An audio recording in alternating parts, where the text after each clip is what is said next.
अस्सलाम वालेकुम। हकीकत की तलाश में खुश आमदीद। अभी साल 2020 का आगाज़ हुआ ही है और दुनिया तकलीफ़ की इंतहा को अभी से महसूस करना शुरू कर चुकी है।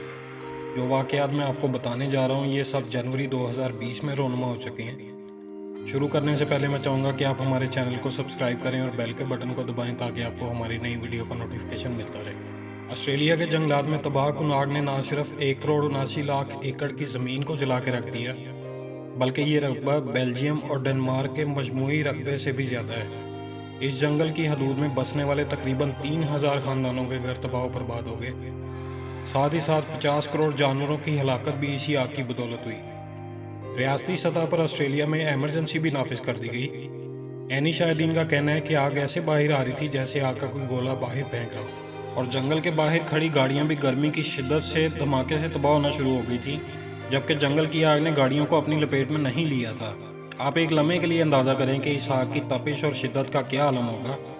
आग से निकलने वाले धुएं को 12,000 किलोमीटर दूर चिली में भी वाज़ह तौर से देखा गया।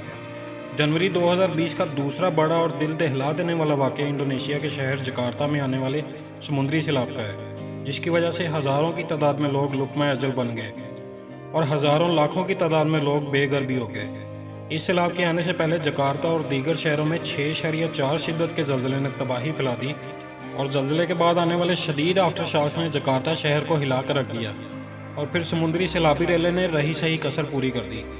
इसी तरह एक और वाक़या जो जनवरी 2020 में ही पेश आया, अमरीकी रियासत पोर्टो रिको में आने वाले ज़लज़ले ने भी तबाही फैलाने में कोई कसर न छोड़ी। 6.4 और 5.8 शिद्दत के ज़लज़लों और फिर मुतअद्दिद आफ्टर शॉक्स ने इस रियासत को झंझोड़ कर रख दिया। पोर्टो रिको दरअसल एक आइलैंड है और इस शदीद ज़लज़ले ने इस रियासत को कुदरत के रहमो करम पर छोड़ दिया। ये पोर्टो रिको में आने वाले सबसे ज़्यादा शदीद ज़लज़ले थे, जिनकी शिद्दत इस रियासत के बाहर भी महसूस की गई।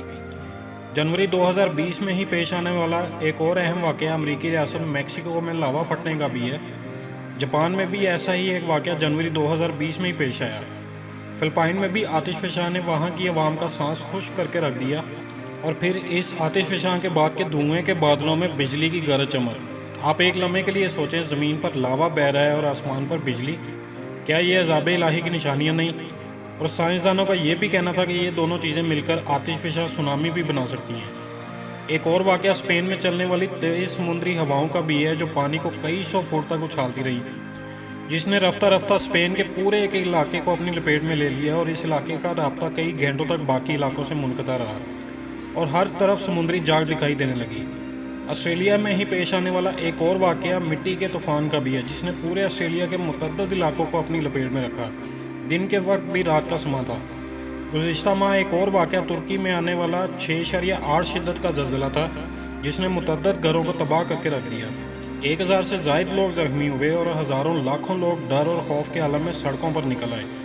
ऐसा ही एक वाक़या ब्राज़ील में 2 रोज़ जारी रहने वाली बारिश और फिर इसके नतीजे में होने वाली लैंडस्लाइडिंग की वजह से 45 से ज़ायद अफराद की हलाकत का भी है, और ये बारिशी रेला अपने रास्ते में हर तरफ तबाही और दहशत फैलाता गया। मशरक़ी अफ्रीका और पाकिस्तान में टिड्डी दिल के हमले ने लोगों में दहशत और सरासीमगी फैला रखी है, जिसकी वजह से भारी माली नुकसान भी रिकॉर्ड किया गया है। अफ्रीका में इस कहर की बदौलत ये अंदाज़ा लगाना मुश्किल नहीं कि वहाँ के लोग किस हाल में होंगे। अफ्रीका की तारीख में ये टिड्डी दिल का सबसे बड़ा हमला है।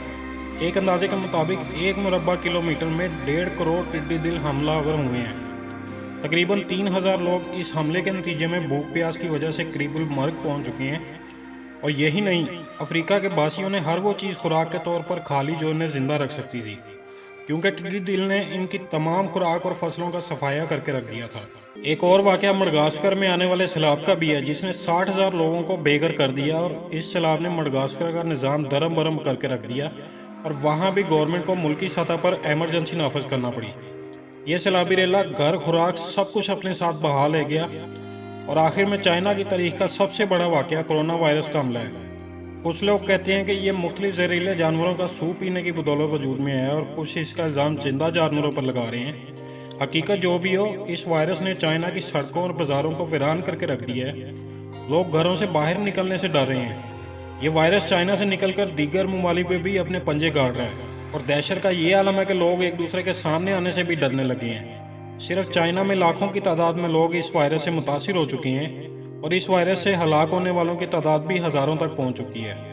اور صرف وائرس ہی نہیں، کووں کی ایک بہت بڑی تعداد بھی چائنا کے وائرس سے متاثرہ علاقوں میں اڑتی دیکھی گئی ہے، جس نے کرونا وائرس سے بحال عوام کا سانس خشک کر کے رکھ دیا ہے۔ ایک بات ذہن میں رکھیں، جب انسان مذہبی اور اللہ تعالیٰ کی متعین قدر حدود سے باہر جانے لگتا ہے تو پھر اس طرح کے حادثات جنم لینے لگتے ہیں۔ اور اللہ تعالیٰ نے قرآن میں ایسی قوموں کا حال بیان کیا ہے جو سمجھتے تھے کہ دنیا میں ان سے زیادہ طاقتور کوئی نہیں، پھر ان کی سرکشی کی بدولت نازل ہونے والے عذاب کو انسانی تاریخ آج تک نہیں بھلا سکی۔ اور آخر میں پھر چاہوں گا کہ اگر آپ نے ہمارے چینل کو سبسکرائب نہیں کیا تو آپ ہمارے چینل کو سبسکرائب کریں اور کمنٹس میں اپنی رائے سے ضرور آگاہ کریں۔ اگلی ویڈیو آنے تک کے لیے میں آپ سے اجازت چاہوں گا۔ اللہ حافظ۔